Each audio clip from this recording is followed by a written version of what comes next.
ముందుగా అందరికీ జై శ్రీరామ్. ఈరోజు వీడియో వచ్చేసి diary of A seeker series నుండి ఈరోజు టాపిక్ వచ్చేసి నేను 2 సంవత్సరాల క్రితం మాంసాహారాన్ని ఎందుకు మానేశాను నా ఆధ్యాత్మిక మార్గంలో ఈ వీడియోలో వివరంగా చెప్పబోతున్నాను.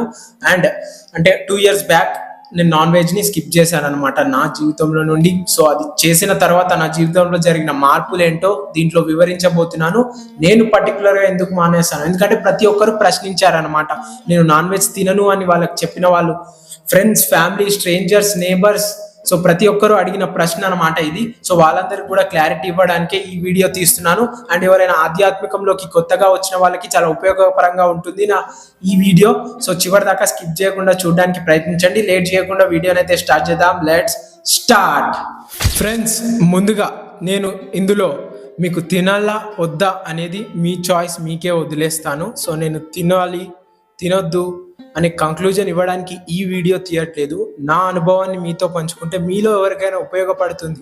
అంటే మన డైరీ ఆఫ్ ఎ సీకర్ ఉద్దేశమే అది కాబట్టి. సో అందు గురించి ఈ టాపిక్ గురించి అంటే ఫ్రీక్వెన్సీగా మనం పోయిన వీడియోలోనే చెప్పాం. సో ఏదైనా మీకు డౌట్స్ ఉంటే కామెంట్ చేయండి అని. సో ప్రతి ఒక్కరు నన్ను ప్రశ్నించారు కాబట్టి సో ఈ టాపిక్ని నేనైతే ఎంచుకున్నాను అనమాట. సో మనం మొదటిగా నేను అంటే నాన్ వెజ్ తినకముందు అందరిలాగా ఉండేవాడిని, అందరిలాగా ఆలోచించేవాడిని. నాలో రజో గుణం చాలా ఎక్కువగా ఉండేది, అంటే తమో గుణం చాలా తక్కువగా ఉండేది అని ఈ ఆధ్యాత్మికంలోకి వచ్చినాక తెలిసింది. తర్వాత ఎప్పుడైతే భగవద్గీత అంటే చదవడం స్టార్ట్ చేశానో నాకు తెలియకుండానే, స్టార్టింగ్లో నాకు తెలియకుండానే ఆ పరమాత్ముడు నన్ను నాన్ వెజ్ నుంచి దూరం చేశాడు అనమాట. నేను మానేయలేదు. సో ఆ టైంలో మానేశాను. సో భగవద్గీత చదువుతున్నప్పుడు తిన్నాను స్టార్టింగ్లో 2-3 రోజులు, అంటే ఒక నెల. ఆ తర్వాత ఆటోమేటిక్గా నేనే బంద్ చేసిన అనమాట. సో ఎందుకు బంద్ చేసినో, ఎలా బంద్ చేసిన తర్వాత నాకు క్రేవింగ్స్ కూడా రాలేవన్నమాట. సో అందరూ అంటే చెప్పారనమాట, క్రేవింగ్స్ వస్తాయి, మానేయలేము అని. కానీ నాకు అలా కూడా రాలేదు. మేబీ ఆ పరమాత్ముడే సహాయం చేశాడేమో ఆ విషయంలో. సో ఆ తర్వాత ఎప్పుడైతే నాన్ వెజ్ బంద్ చేశానో, ఇప్పుడు నేను వెనకకి తిరిగి చూసుకుంటే నాలో మార్పులు ఏమేమి వచ్చాయి అంటే, ఫోకస్ పెరిగింది. ఒకప్పుడు నాన్ వెజ్ తినేటప్పుడు చాలా నెగటివ్గా ఆలోచించేవాడిని, ఇతరులను కూడా చాలా నెగటివ్గా చూసేవాడిని. ఇతరులు నాకు పాజిటివ్గా చెప్తున్నా నేను వినేవాడిని కాదు, నెగటివ్గానే వాళ్ళు నన్ను నెగటివ్గానే ఆలోచించి నాకు నెగటివ్గా చెప్తున్నారు అనే భావనలోనే ఉండేవాడిని. ముందే మనది సోషల్ మీడియా. సో కామెంట్ ప్రతి ఒక్కరు చేస్తారు, చిన్న నుంచి పెద్ద దాకా ప్రతి ఒక్కరు చెప్పే వాళ్ళే ఉంటారు, మనకి సజెషన్స్ ఇచ్చే వాళ్ళే ఉంటారు, ఇలా చేయాలి అలా చేయాలి. స్టార్టింగ్లో నేను దాన్ని కోపంగా అంటే ఒక జెలసీగా చూసేవాడిని. కానీ ఇప్పుడు చాలా శాంతంగా, ప్రశాంతంగా వాళ్ళు చెప్పే ఇన్పుట్స్ని తీసుకొని, అది చిన్నవాళ్ళైనా పెద్దవాళ్ళైనా ప్రశాంతత అంటే ఉండగలుగుతున్నాను. సో దానికన్నా ముందు మెడిటేషన్, యోగా చేయలేకపోయాను, ఆసనాలలో కూర్చోలేకపోయాను ఎప్పుడైతే తినేవానో. కానీ ఎప్పుడైతే మానేశానో యోగా చేయగలుగుతున్నాను, మెడిటేషన్ని చేయగలుగుతున్నాను. ఓవర్ థింకింగ్ కాస్త తగ్గింది. మెయిన్గా నా వెయిట్ లాస్ అయ్యింది. నేను ఏమి పెద్దగా కృషి చేయకుండానే నా బరువు తగ్గాను అనమాట. దాని తర్వాత మెల్లమెల్లగా మెడిటేషన్, యోగా యాడ్ చేసుకున్నాను. సో అది బంద్ చేసిన తర్వాత ఫోకస్ కూడా పెరిగింది వర్క్లో. అండ్ మాట్లాడే విధానంలో పాజిటివ్ వర్డ్స్ ఎక్కువ వస్తున్నాయి, నెగిటివ్ వర్డ్స్ చాలా తగ్గినాయి. ఎందుకంటే మనం ఇతరుల నుంచి కూడా నెగిటివ్గా చూస్తలేం కాబట్టి. అవతలవాడు మన శత్రువు అయినా సరే నేను నెగిటివ్గా చూడడం మానేశాను అనమాట ఈ నాన్ వెజ్ తినడం మానేసినప్పటి నుండి. సో నేను కూడా ఎవరైనా ఆధ్యాత్మికంలోకి కొత్తగా వచ్చిన వాళ్ళు, ఆల్రెడీ ఉన్నవాళ్ళు, ఎవరైనా నాన్ వెజ్ని తింటున్న వాళ్ళు, అంటే మాంసాహారాన్ని భుజిస్తున్న వాళ్ళు, సో వాళ్ళకి నేను నా అనుభవం నుంచి ఒకటే చెప్పాలనుకుంటున్నాను. ఇది కేవలం నా పర్సనల్ అనుభవం మాత్రమే. ఎందుకంటే ఫుడ్ ఎవరి చాయిస్, వాళ్ళ ఇష్టం. సో ఫోర్స్ చేయలేం కాబట్టి. సో నేను కూడా ఫోర్స్ చేయకుండా చాలా ఈజీగా బంద్ చేశాను కాబట్టి ఇతరులను కూడా ఫోర్స్ చేయాలనుకోవట్లేదు. కానీ ఎవరైతే స్పిరిచువల్ జర్నీలో ఉంటే మాత్రం పక్కా మీరు నాన్ వెజ్ మానేయాల్సిందే, అంటే మాంసాహారాన్ని మానేయాల్సిందే పక్కా అని నేను అనుకుంటున్నాను. అప్పుడు మనకు అలా మానేస్తేనే ఆ భగవంతుని యొక్క కృప మన మీద కలుగుతుంది. మళ్ళీ మన ఆధ్యాత్మిక మార్గంలో కూడా అనుభవాలు కూడా నీకు స్పష్టంగా తెలుస్తాయి అన్నమాట. జరుగుతున్న మార్పులు, ఆ పరమాత్ముడు నీ జీవితంలో చేస్తున్న మార్పులు, ఆ పరమాత్ముడు నీకు నేర్పించాలనుకున్న పాఠాలు, గుణపాఠాలు ప్రతి అర్థమవుతుంటాయి అన్నమాట నాన్ వెజ్ని బంద్ చేస్తే. సో ఇది బంద్ చేస్తే హెల్ప్ఫుల్లే కానీ హెల్ప్ఫుల్ కాకుండా ఉండదు. సో ఆధ్యాత్మికంలో ఉంటే పక్కా బంద్ చేయాలి. ఎవరైనా ఆధ్యాత్మికంలో ఉండి తిన్నారు అని అంటే మీకు ఆ పరమాత్మునికి అంటే ఆ ఫ్రీక్వెన్సీ కుదరదన్నమాట. నాకు తెలిసినంత వరకు నేను ఎప్పుడైతే బంద్ చేశానో అప్పుడు నా హయ్యర్ కాన్షియస్నెస్ కొంచెం పెరిగిందనమాట. అండ్ చూసే విధానం, మాట్లాడే విధానం ప్రతిదీ తగ్గిందనమాట. సో అది నా పర్సనల్ ఎక్స్పీరియన్స్ అనమాట. ఈ నాన్ వెజ్ని బంద్ చేయడం ముఖ్య ఉద్దేశం నా ఆధ్యాత్మిక జీవితం వల్ల నేను నాన్ వెజ్కి దూరం అయిపోయాను. కానీ దూరం అయినప్పటి నుంచి చాలా మంచిగా అనిపిస్తుంది. దీన్ని ఇలాగనే నా జీవితాంతం కొనసాగించాలనుకుంటున్నాను. సో మనం ఎప్పుడైనా ఏదైనా మంచి పని చేస్తే విమర్శించే వాళ్ళు చాలా ఎక్కువ మందే ఉంటారు. సో ఇది నెగటివ్గా చెప్పట్లేదు, అంటే వాళ్ళకి దీని యొక్క గొప్పతనం తెలియదు కాబట్టి వాళ్ళు ఏమనుకుంటారు అనమాట, చిన్న ఉన్నప్పటి నుంచి అలానే వాళ్ళ తాతలు ముత్తాతలు తింటూ వస్తున్నారు కాబట్టి సో ఇది లేకపోతే మనం బతకలేమేమో, మనకు బలమే ఉండదేమో అనే అంటే అజ్ఞానంలో ఉండిపోయి సో మనకు కూడా అలానే చెప్తుంటారు అనమాట. ఈ వయసులోనే ఎందుకు బంద్ చేసావు, అంటే ఇంత చిన్న ఏజ్లో అవసరమా, ఇంక కొన్ని రోజుల తర్వాత చేయొచ్చు కదా, సో ఇలా అంటే తినొచ్చు కదా, టెంప్ట్ కూడా వేస్తూ ఉంటారు. సో మనం గట్టినే తింటూ ఉంటారు. సో అండ్ ఇంకొకటి, నాకు తెలిసిన నాలెడ్జ్ని మాత్రమే ఇప్పుడు మీకు చెప్తున్నాను. నేను బంద్ చేసిన ఇంకొక కారణం ఒకటి అంటే కర్మ.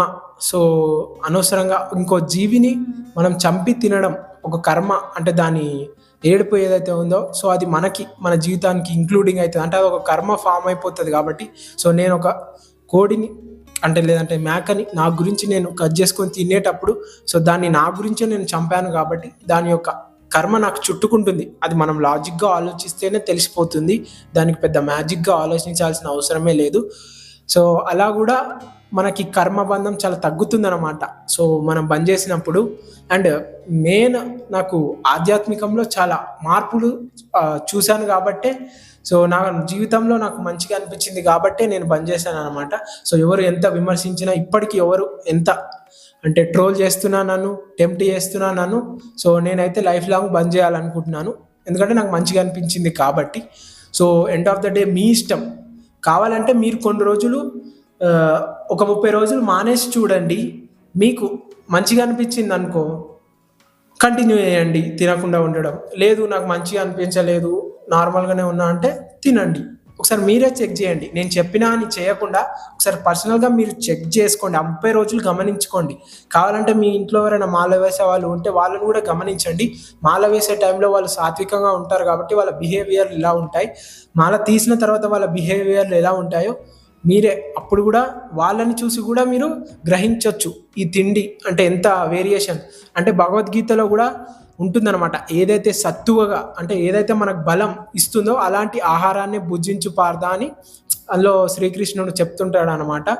సో అందులో కూడా ఉంది కాబట్టి సో ఆ విధంగా కూడా నేను బంద్ చేయడం జరిగిందనమాట.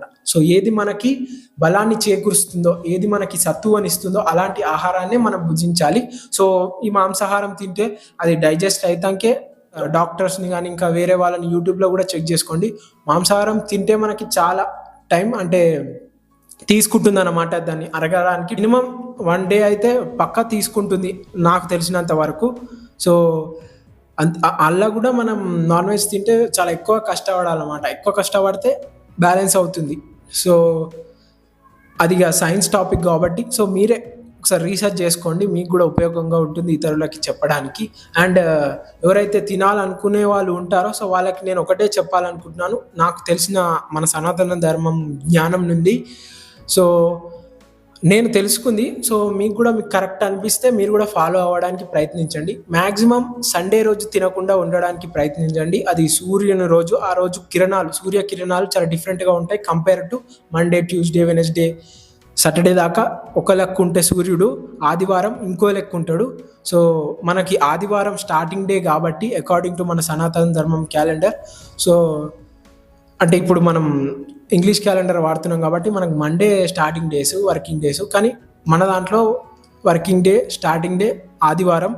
సో ఆదివారం అవాయిడ్ చేయడానికి ప్రయత్నించండి. అండ్ దానితో పాటు అంటే ప్రతి అమాస రోజు కూడా తినకుండా ఉండడానికి ప్రయత్నించండి. ఎందుకు అమాస రోజు తినకుండా ఉండడానికి ప్రయత్నించమని చెప్తున్నానంటే ఆ రోజు ప్రతి ఒక్క అంటే జీవశక్తి చాలా తక్కువగా ఉంటుందన్నమాట. చాలా తక్కువగా, చాలా వీక్‌గా ఉంటారు ఆ టైంలో ప్రతి ఒక్కరు. సో, ఆ వీక్‌లో ఉన్నప్పుడు మీరు తినడానికి ప్రయత్నిస్తే పక్కా చికెన్ షాప్ వాళ్ళు కట్ జేస్తారు గాబట్టి, సో, ఆ వీక్‌గున్నప్పుడు కట్ జేసిన కోడి ఏదైతే ఉందో, సో, అది చాలా పాపం గాబట్టి అంత వీక్‌లో ఉన్నప్పుడు కట్ జేస్తే, సో, అది ఆల్రెడీ వీక్‌లో ఉంది. దాంతో పాటు మనం ఇంకా దానికి ఇంకా కొత్త శిక్ష ఇస్తున్నాం గాబట్టి, సో, అది గూడా కొంచెం ఇతరుల జీవులకి చాలా హింసగా ఉంటుంది గాబట్టి, ఆ ఒక్కరోజు ఈ 2 రోజులు అవాయిడ్ జేయడానికి ప్రయత్నించండి. సండే రోజు, మళ్ళీ మా అమావాస రోజు. ఈ 2 రోజులు అవాయిడ్ జేయండి. నాకు తెలిసిన జ్ఞానం మీతో పంచుకుంటున్నాను అంతే. అండ్ ఈ వీడియోకి ఇంతే. సో, మీకు నేనెందుకు మానేశానో అర్థమైందనుకుంటున్నాను. నా ఆధ్యాత్మిక జీవితం వల్ల మానేశాను. కానీ దాని తర్వాత వచ్చిన మార్పుల వల్ల నా జీవితాంతం కొనసాగించాలనుకుంటున్నాను. అంతే. సో, ఇది మీకు ఎవరికైనా ఉపయోగకరంగా ఉంటే మీరు ఒకవేళ మానేసి మీ రిజల్ట్స్ కామెంట్ ద్వారా షేర్ చేసుకోండి. సో, ఒక నెల జేసి చూడండి. చూసిన తర్వాతనే సో, నేను చెప్పిన అని కాకుండా మీకే తెలుస్తుందనమాట ఆ మార్పులు మీ జీవితంలో. సో, ఈ వీడియోకి ఇంతే. Thank you for spending your valuable time with our channel. మీ విలువైన సమయాన్ని మన ఛానల్‌తో కేటాయించినందుకు చాలా చాలా ధన్యవాదాలు, కృతజ్ఞతలు. నాకు తెలిసిన జ్ఞానాన్ని మీతోనైతే పంచుకున్నాను. End of the day food అనేది దట్ ఈస్ యువర్ చాయిస్. అంటే మీ ఇష్టం. ఆహారం అనేది బలవంతంగా ఆపుకుంటే ఆగేది కాదు. స్వయంగా మన లోపటి నుంచి మనకి రావాలి అది. సో, అంతవరకు ఎంతమంది చెప్పినా మనం వినం. కానీ నా నుండి ఒక చిన్న ప్రయత్నం. ఫ్రెండ్స్, మీ ఆధ్యాత్మిక జీవితంలో ఏవైనా క్వెషన్స్ ఉంటే కామెంట్ చేయండి. ఇంకా వేరే పర్సనల్ క్వెషన్స్ ఉన్నా కామెంట్ చేయండి. ఆ టాపిక్ పై మాట్లాడడానికి నేనైతే ప్రయత్నిస్తాను. నా వంతు సొంత అనుభవంలో నుండి వచ్చిన జ్ఞానం మీతోనైతే పంచుకుంటాను. సో, కామెంట్ చేసి తెలియజేయండి. దీంట్లో కూడా ఇంకేమైనా క్వెషన్స్ ఉంటే సో కామెంట్ చేయండి. దానికి ఆన్సర్ ఇవ్వడానికి ప్రయత్నిస్తాను. లేదంటే వీడియోనన్నా తీసి అట్లా కూడా ఆన్సర్ ఇవ్వడానికి ప్రయత్నిస్తాను. జై శ్రీరామ్. హర హర మహాదేవ.